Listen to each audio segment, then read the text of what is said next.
the second that the boot steps on the beaches, you arrest them, you detain them, you deport them. Those three things. They don't get a grip on this though. It's going to become increasingly weaponised by the far right.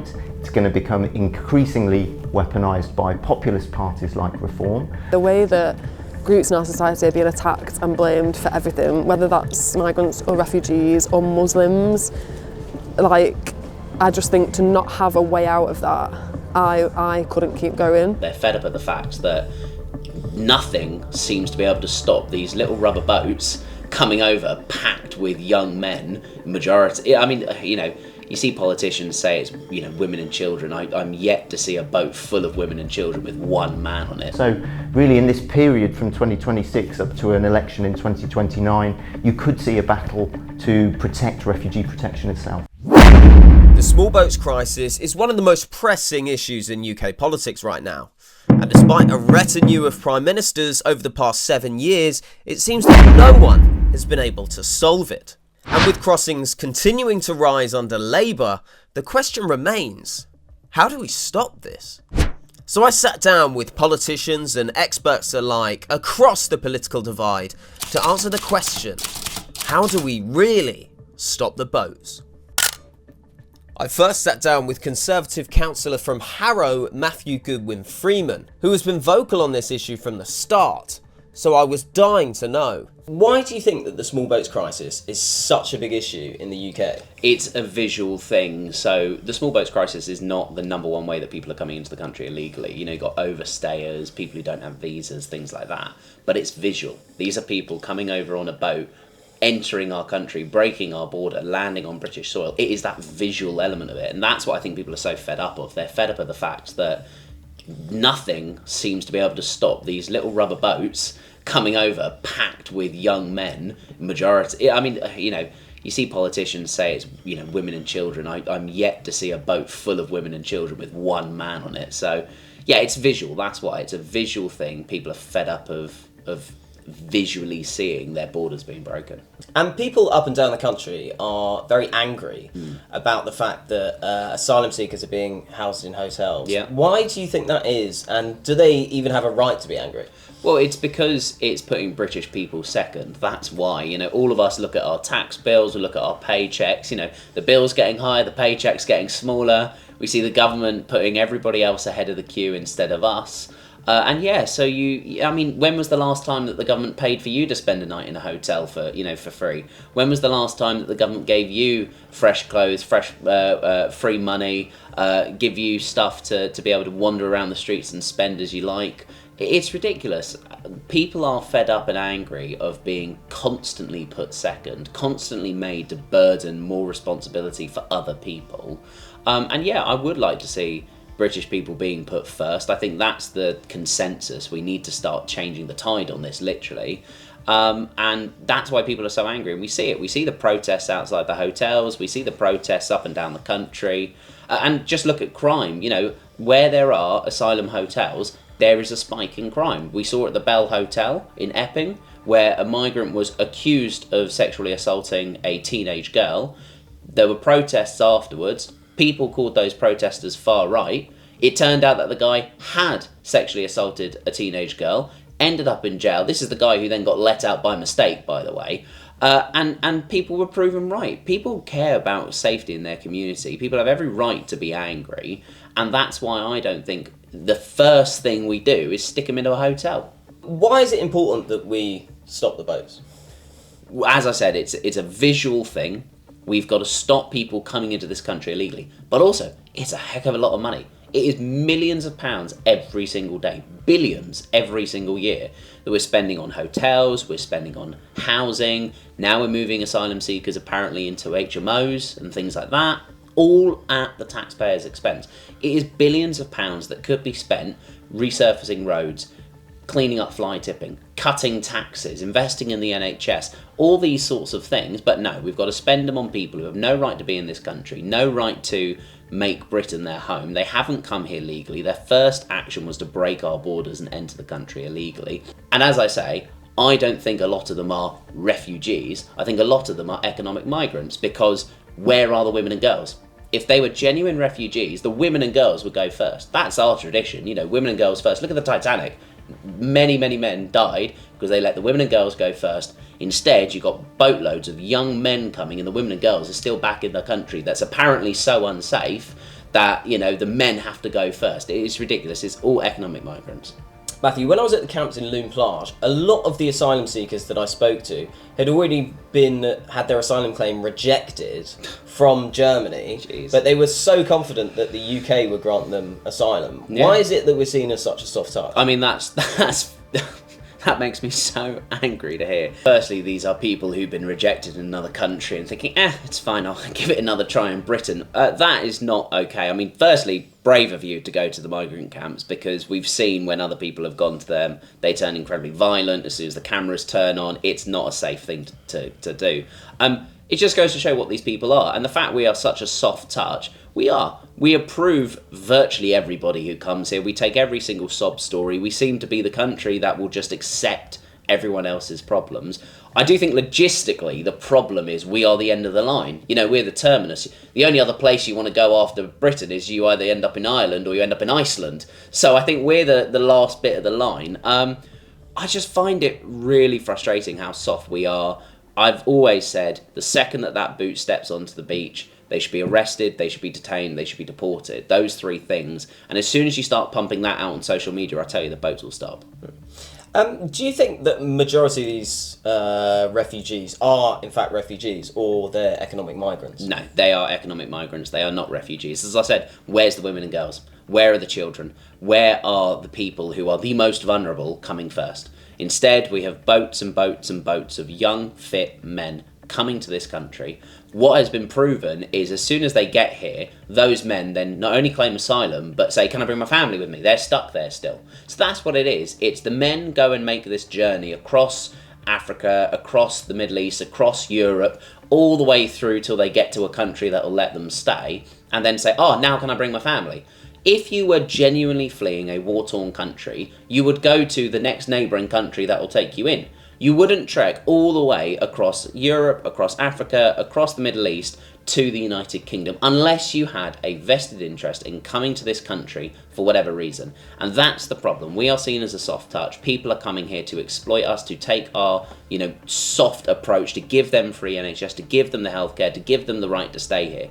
It's ridiculous. We have to clamp down on it. And until we do that, we will only see economic migrants come, not refugees. And on the 29th of October 2022, asylum claims jumped to 48,307 a year, which is the highest on record, and that was under your party's government. I mean, why should people trust the Conservatives again? I mean, that's the mistake we made. We focused so much on trying to stop the boats, on trying to get Rwanda to work, things like that. We took our eyes off the number at the end of the day. We messed up. That's why the Conservatives didn't win the general election. It was pretty obvious. We got our hammering and now we're in opposition. We've finally woken up to the fact that this is such an important issue in the country. We've seen the rise of Reform, who at least talk how we should be talking, saying that they are not going to stay here. Illegal migrants are not going to get a right to be in this country. That's what we've got to do as the Conservatives to change our direction. But yeah, we messed up. The only thing I will say is, whilst you think it was bad under the Conservatives, which, the last was, it's even worse now under Labour. So this year is on track to break that record. We've seen the most number of illegal migrants come through small boats. I know that we're going to talk about the Rwanda plan. Well, Rwanda had 33% drop in the number of people coming to this country by small boats without a flight even taking off, because people were scared that they might end up in Rwanda, thousands of miles away. Scrapping that deterrent has meant that people are coming in floods to this country. The numbers going up. It's getting worse. And we've seen this one in, one out, one back in, in, out, shake it about, I call it. It's just a complete farce. But yeah, we messed up. I think what you have to do when you lose is hold your hands up and go, we messed up. We took our eye off the ball. We're really sorry. We're now not in government, and it's down to Labour to fix this, which, I hope they do, but I can't see that they're going to do. And until that time, it's down to us, Reform, and the other parties to come up with a solution. And you mentioned the Rwanda plan. That never got off the ground, did it? Do you want to explain more about how that would have worked? Yeah, so the idea was that people coming to this country, instead of being processed in the UK, staying in hotels at the taxpayers' expense of Britain, they would go to a third country where they would be processed, And if they were successful, then they would come to the UK, and if they were unsuccessful, they would stay in that country and, contribute to that country's economy. And the country we chose was Rwanda. Now, Rwanda's economy massively depends on migrants coming in to do jobs, similar to what you have in the Middle East, where a lot of people cross the border, do their job, and then cross back again at night. Similar with Rwanda. So the idea was that we would pass the problem to Rwanda, who were happy to deal with it. We'd pay them, obviously, accordingly for the service.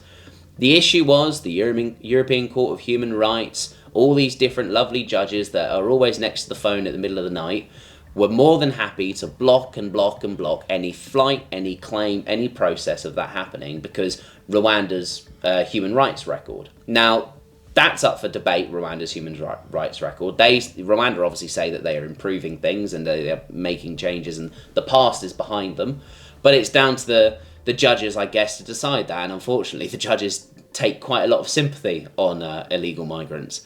So Rwanda never got going. What we did see, though, it was a deterrent. That was the main thing. 33% drop in the number of people coming across thanks to the Rwanda plan, the fear that they might end up in Rwanda. So many illegal migrants in the UK actually went to Ireland, so much so that the Irish government were saying to the UK government, can you take these people back? And we said, no, it's your problem now. That you like how we have to deal with it when they come from France, you have to deal with it when they come to us. So that was what was happening. Illegal migrants were realising, oh my God, we might not stay here. They're going to come after us. So Rwanda was similar to what we're seeing in America, where you've got this deportation group that's, ICE going around, raiding and knocking on doors, getting the illegal migrants out of the country. It was our attempt to deter and to stop people coming. Problem is, we didn't have the guts to push it through. I think we should have had flights taking off. We should have got the deportations going. That's what I'd want to see in any future government. And if Rwanda was the problem, if it is the country, Rwanda, but not the process, pick another country. There's over 200 countries in the world. We can pick another one that could do the deal with. But if Rwanda was the problem, then that's what we should have done. So knowing what the Conservatives know now, what is their plan to stop the small boats crisis if they get a second chance? Yeah, so the Conservative Party under Kemi Badenoch has gone through a renewal, coming up with policies and a programme of things that we would do. We would enshrine a cap on the number of people who can come to this country every year. We would create our own version of a deportation squad, our own version of an ICE, and we would be removing people from this country. We would strike removal deals with countries all around the world and use our soft power, which President Trump has shown the world what you can do. So suspend visas from certain countries unless they take people back. Suspend trade deals unless those countries agree to take illegal migrants back. Stuff like that. And really start talking tough on it. Stop using hotels, use detention centres, use, old army barracks, things like that. Stuff where you're not getting that luxury, you are getting a holding space until you are processed. And that's what we've got to do, and that's what the Conservatives are promising. The problem is, it's going to be 3-4 years until we have a general election. The whole situation could change by then. It could get better, it could get worse. And we've seen, obviously, what Reform are promising, other parties as well. So, yeah, look, that's our proposal. I think that, the most important thing is we've said we would leave the ECHR. And that's the clincher. We would leave the European Court of Human Rights, bring in a British, Bill of Human Rights, put this country first. I'd like to see that happen. I think there's consensus that the European Court of Human Rights is not being applied nowadays as it should have been. We see stories of illegal migrants getting to stay because their child doesn't like the chicken nuggets in the country they were going to be deported to. Sorry, I don't like seeing young women and girls in this country being raped and sexually assaulted by illegal migrants. Whose rights come first? That's the problem. So, yeah, leave the ECHR, set up a deportation squad, and start getting people out. But Matthew is concerned that these Conservative measures don't go far enough.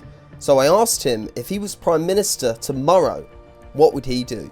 For me, it's pretty easy. The second that the boot steps on the beaches, you arrest them, you detain them, you deport them. Those three things. Because I'm fed up of Britain being taken for fools. I'm fed up of us paying out for everyone else's problems. So yeah, for me, it would be the second the boot steps onto the British sand, you arrest them, detain them in an accommodation, and get them out as soon as possible, and post that all over social media. I tell you, people would stop quickly. For Matthew and many others, Their main beef with current policy is the housing of asylum seekers in hotels, and the effect on local councils is huge. So massive. So I'm a councillor in Harrow, and thankfully we don't have any asylum hotels in Harrow, but I know in Hillingdon they have the hotspot of asylum hotels in the country.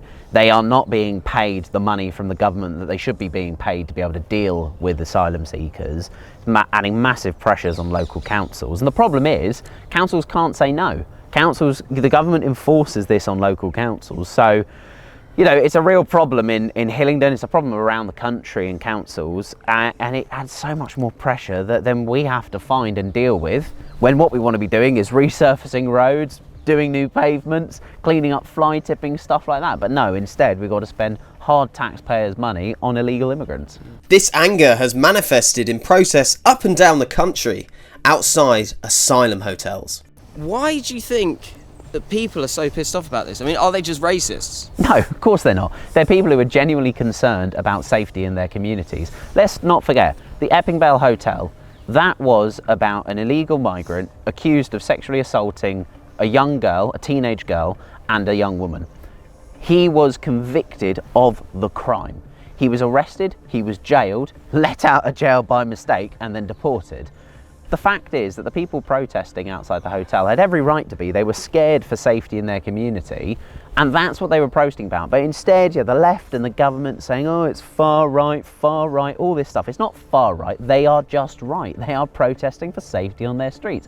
Any mother, any father would want to care about the safety of their kids. So it's an easy flag for the left to throw up, oh, you're far right, it's an easy flag. Well, frankly, at the end of the day, they're not far right, they are just right. And I'm fed up of people being gaslit as well. That's the other issue. You get these politicians gaslighting all of us for caring about staying safe. Well, you see in areas where there are asylum hotels a spike in crime. So you see, there's either, more crime happening or certain spikes and things like that. We've seen it at the Epping Vale, we've seen it elsewhere in the country. I think the problem is, we don't know who these people are. We don't know who they are, where they come from, what their history is. I mean, we've had cases of asylum seekers who've been convicted terrorists in other countries, coming to the UK, claiming asylum, being granted asylum.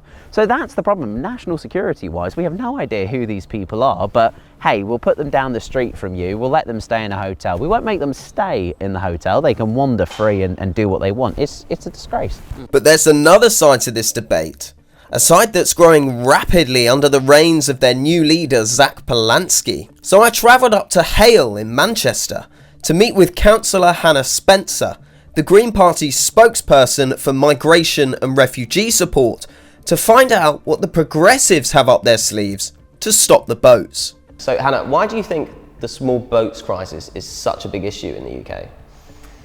I think it's something that has been co-opted and manufactured and used as a way to divide us, to kind of turn us against each other, because I think there is so much really wrong with the way that we're living at the minute. The lowering of our living standards, our wages have stagnated. There's a lot of things that people are really, really worried about, and we've started to look for answers as to why that might be. COVID was a really obvious example where we saw that gap between the super rich and the rest of us get even bigger, and I think people started to ask questions about that, and the response from people, mainly the super rich, in my opinion the right-wing press, has been to push this narrative to us that the reason we're all facing all these problems in society is because of this really small group of people who are coming here by whatever means to come and settle in our country for safety and a better life. And it's a really clever tactic. I don't blame anybody who believes this, because I think it's been done in such a sophisticated way to seem believable. I know loads of people who I've had conversations with, like friends of mine, who think that people coming here is the reason that our country is in a mess, and they're not stupid for believing that. Like, they're tired and worn down by life, and this campaign is funded by billionaires and multimillionaires, and it's been packaged in a way that seems to give us the answers, but actually none of it is true. And in that case, why do you think it's important that we stop the boats? Yeah, I mean, I say as loudly as the people protesting outside hotels that the boats should absolutely be stopped. Like, that is firmly something the Green Party believes in, because it's dangerous. It's dangerous for the people who are getting on these. I mean, we call them boats. They're like half-inflated dinghies with however many people on them that are risking everything to come here. Like, they have no belongings left by the time they get on those boats. Like, they've given up everything, and they're taking a really perilous journey to come and be part of this society. And the human cost there is huge. For that reason, I think it should be stopped. But I also just think there's a better way of having a system where people who need to come here for safety can do so without risking their lives and without funding this huge criminal network of people smugglers. So I asked a journalist in Calais whether the people in the camps were refugees or economic migrants, and he sort of said, well, what's the difference? They're both fleeing extreme hardship. And it got me thinking, isn't someone fleeing poverty in the hope to get to a more economically stable country a refugee? I mean, what do you think about that? I think it's sometimes just one of these things where it's almost like labels aren't really helpful, and some of these things are just like political terms for things. But I agree that people can be fleeing anything to come here, and often poverty is a result of corrupt governments or wars that are taking place within countries. Like, yeah, I think there could be all sorts of reasons why people are coming here, and I don't always think it's helpful to try and say this counts but this doesn't count. Like, at the end of the day, if somebody is going to risk their life, risk everything to get on a boat to come here, I believe that what they're fleeing is bad enough for them to do that. So I've been covering a lot of the protests outside like migrant hotels up and down the country, and a lot of people seem really angry about this issue. Why do you think that is? I think they're angry because they see an injustice in front of them, and that injustice is that people are coming here and they're getting everything paid for like the minute they get here, and that seems really unfair. When if you're somebody who is working all the hours under the sun and you're just about making ends meet, or you can't afford to pay your extortionate rent, or your mortgage has just gone up, or your kids can't get on the property ladder, like, it's pretty galling to see a system that looks like people are just being handed everything. But that system doesn't have to be like that, because I've spoken to people that are forced to live in these hotels. They are desperate to contribute, they're desperate to work, there are jobs that need doing, they have skills, whether that's like things like doctors or things like, really tough jobs like cleaners, like all of those really vital jobs. Like, these people want to come and do them, and that's the disconnect, because I think we don't have to be angry at the people who are living in the hotels. We should be angry at the people who own the hotels, the ones who are getting these £1 billion contracts from the governments. And I wish sometimes that we could see that a bit, because as much as I'm really angry about the system, and I get so angry when I see people who organise these protests. We saw about the riots last year that 2 in 5 of those people had convictions for domestic violence, and yet they tell people they're here for the safety of women and girls. I wish that we could just see that we have more in common with each other, and we're the ones that have that common ground, and we should be looking at the people who are turning us against each other, which is certain sections of the media, it's other political parties, and it's people who've got a lot to gain from this, and that is people who own the hotels. It's companies like Serco and all these places that pay their shareholders a lot of money but pay their staff minimum wage, and our taxes go on that, and that makes me really angry. Like, I think that is wholly unfair. Like, I don't want that system. I don't want my money being spent on a system that lines the pockets of people who don't, in my opinion, work as hard as the rest of us. I want that to change, and I think there's a better way of doing that. There's a way of doing that that creates a better system of fairness, that creates better value for the taxpayer, but ultimately, recognises people as human beings. And I think we have to recognise that people who are angry are humans, but it's the people that have come here that have risked everything that are now being forced to live like in really solitary situations and not able to contribute, they should be a part of our world and our life, because that's what they came here to do. And I think just a bit of common sense from people, which always seems to be missing from some of the main political parties, would redress some of that imbalance, I think. So I think that all the parties agree that the dangerous small boat crossings and the squalid camps in northern France have to come to an end. How do the Greens plan on doing that? Safe and legal routes, and in detail, it could look like quite a lot of different things, all of which would deliver far better money for the taxpayer than we have currently. So that could look like having humanitarian centres opened in countries where there is risk, where people are fleeing, or in neighbouring countries. And we could have better relationships with some of our neighbouring countries to achieve better aims. And I think that in itself, you could stop the people smuggling in the boats overnight, because as soon as you remove that need for people to get here by that basis, like the criminality just goes instantly. Yeah, and I think obviously it is better for the taxpayer, but it just removes that risk for people. And I think we would see different choices for people, because we do know that a lot of women and children at the minute are less likely to come and travel via small boats. That doesn't mean that they're not coming. We do know that people do travel like that, but I think there's a lot of splitting up of families. We know that rape is often used as currency by people smugglers. So if you're a husband, like, are you really going to expect your wife and your children to come and travel with you by that means? Probably not, but I think we could have systems where people are allowed to stay together and come here in much safer and much more humane ways. For Hannah, offering this humanitarian alternative on the small boats crisis strikes a deep chord in what the Green Party stand for. Now it's everything, because I, like a lot of people, if you experience like difficulty in your personal life, or you're seeing the way that the place around you seems to be deteriorating, if you don't have that hope, you don't have anything. And yeah, like, stuff at the minute is dreadful, like the way that groups in our society are being attacked and blamed for everything, whether that's migrants or refugees or Muslims. Like, I just think to not have a way out of that, I couldn't keep going.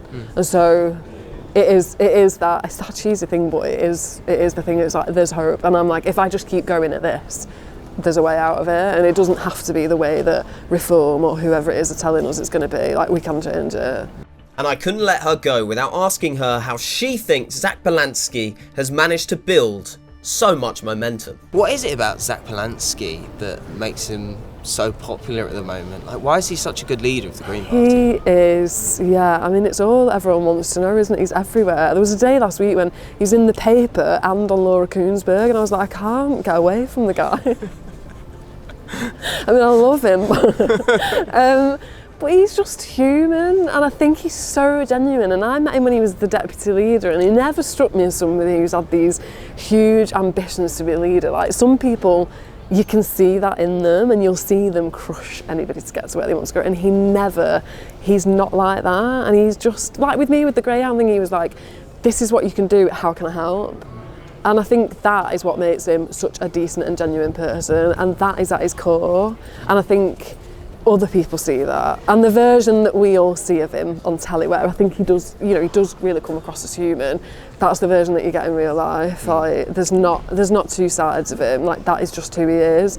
And I think people aren't daft, are they? They can usually see through an act, but they can see with him that he is just genuine, and he does care about people, and he just wants to make stuff better. With the country divided, I wanted to find out whether there was a way to reconcile both the deterrent camp and the humanitarian camp. I mean, how can you even find a middle ground in such a hot topic as this? So I went to the office of British Future, a thought leader and expert on issues surrounding identity, immigration and integration, where I sat down with Steve Ballinger, Director of Communications and, most importantly, editor of the report, How We Can Actually Stop the Boats.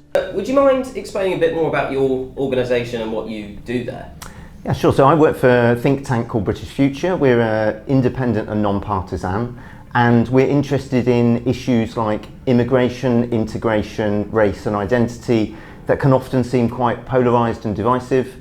And what we're really interested in is what are the common ground constructive approaches that can actually get us somewhere and make some progress. Mm-hmm. And why is it important that we stop the boats? There's a few reasons. I mean, one reason obviously it's really dangerous and people die. It's not anybody's idea of a well-run asylum system. But also politically as well, if the government doesn't get a grip on this issue, then it is being weaponised by far-right activists and by populist politicians who would really, rip up the Refugee Convention and stop offering protection to people who need it altogether.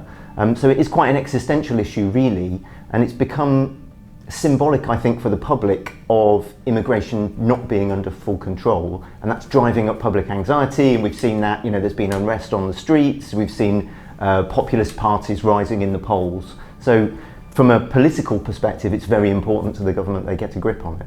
Mm-hmm. So as you said, the public are becoming increasingly polarised about this issue. And in your report, you mentioned that as of right now, half of the British public have little or no sympathy for those making the crossing. Why do you think that is? Yeah, I mean, still half of people have got some sympathy, and I think perhaps you wouldn't think that if you read a newspaper most days. You sort of think that people were universally opposed to this. People do still have empathy for people who are seeking protection, but that has gone down in recent years. I think the optics of the small boats crossings is a big thing, actually. That it's a very visible symbol of asylum and immigration not being under control, and that's driving up public anxiety. They don't know who these people are. That's what people say in focus groups. We don't know who they are, we don't know where they're going. And then I think our conversation as well, the political conversation, has become increasingly heated. It's become very focused on the issue of small boats, and politicians keep making promises, stop the boats, smash the gangs, that they can't keep. And again, that's driving up public anxiety, because you've got somebody raising the salience of the issue, promising to do something about it, not being able to, and then just giving this impression of we can't do anything about this. So I do think it's important that we have an approach that brings compassion, but also brings control, and that's pretty much where the public is. I think we can both agree that Reform UK are the party that's really capitalising on this public apathy at the moment. Farage said that we should be using the Royal Navy to turn ships back to France and return refugees back to their country of origin, like Afghanistan. Could that work? I mean, I think that's a slogan rather than a policy. Forcibly entering French territorial waters with the Royal Navy would not be very good for UK-French relations. And in fact, it would be seen as an act of aggression to one of our closest allies. It's not a feasible policy at all. Maybe it sounds good in a TV soundbite, but it isn't actually an approach that would work. And I think this is one of the problems with some of these very simple sounding approaches, is that if you sort of have a little poke at them, you kind of think, well, how is that going to work exactly? The Rwanda scheme, again, it was like, well, okay, we'll just dump the problem on a country in Africa and let them deal with it, and we'll pay them some money. But of course, the Rwanda turned out not to be a safe country to return people to, so our own Supreme Court stopped the government doing that. So I do think it isn't simple, and anyone who says, I've got a simple answer, probably hasn't. But it doesn't mean it's intractable. There are ways of dealing with this that combine the control people want, but also the compassion people want, and being able to maintain this tradition we've had for 75 years of offering protection to people who need it. On the other end of the extreme, you have the Greens, who are gaining a lot more support at the moment, and their policies revolve around opening safe and legal routes, ending the hostile environment towards small boat migrants, and in general dealing with refugee and asylum cases in a more compassionate way. Could that work? I think they've got part of the solution. Safe routes has got to be a part of the solution to the small boats issue, but you'll never get past support from the most liberal section of the public. You'll never get beyond that unless you combine that with something that offers control as well. And that's what we found in all of our research with the public, is you need to find a blend of compassion through safe routes. So there is a queue that people can join and they can get protection if they need it, with control, which says if you don't join the queue and you come via another means, you're going to be sent back to France or Belgium or the country that you immediately came from. So the Greens proposal misses that second part, that control part, which really is why sort of you'll only ever get around 30 to 40% support for those kind of measures. If you want something that's got the support of a majority of the public, which means that you can actually make it happen politically, you've got to have that blend of control and compassion, and we think there is a way of doing that. What is your solution? Is there a middle ground? There is a middle ground. There is a solution that blends control and compassion. It's been tried and succeeded in the United States as well, so we've seen it work. It involves opening up a safe route for people, and we've suggested that could be quite generous. You could admit, say, 4,000 people every month, but at the same time, it brings control as well. People who don't apply and come via another means than that safe route get returned immediately to France or Belgium or the country they came from. And then it also involves close international cooperation. And that's what worked in America. When President Biden brought in a similar system, he was able to reduce irregular crossings at the US-Mexico border by 81% in the space of 1 year. And we feel that if you replicated that through a deal between UK and France, like the one we've got, but at a much bigger scale, you could have a very similar impact. You would make it worth your while joining the queue to try and come here by a legal route, and not worth your while taking a dangerous and expensive journey across the channel. Ultimately, that undermines the smugglers' business model, and they start doing something else. If there's no money in it, the smugglers will go and do something else. So we feel that can work, but you've got to do it at scale. The current one in, one out system is far too small. If you increase that by, say, 10 or 20 times the scale, you'd actually have a reasonable chance of being able to come here if you joined the queue, and a good, strong chance of being returned home immediately if you didn't, and that will work. In October, an Iranian man was returned after being deported under the Salman's one in, one out scheme. What's stopping them from just returning once they're deported? Well, of course, the small boat crossings are covert, so of course someone can try and get back in, but that Iranian man was identified immediately because his biometrics had already been taken when he was returned. They could identify him straight away as somebody who'd come and had been returned. So yes, you could get here, but you couldn't claim asylum. So people would be swiftly returned in that system because you've taken people's biometric data when they arrive here. So it would work at returning people once if they tried again. You cite the US border crisis under Joe Biden's presidency as a case study that we in the UK can learn from. Why is that? Well, the US had a very similar problem, if you like. Huge amounts of illegal crossings at the US-Mexico border. It became a massive crisis. It was weaponized by the populist right, by Donald Trump. And Biden was struggling to do anything about it. And for years, actually, the Democrats failed to really address the issue, much to their political cost. But eventually, they got together a group of policy experts to really tackle this. And by combining really strong international cooperation with their neighbours, with Mexico and some of the other source countries, by providing big legal routes so that you could join a queue and get to the US and apply for asylum if that's what you were looking for, and then really robust border control as well. If you didn't join the queue, you had a very, very strong chance of being returned back to the country you'd come from.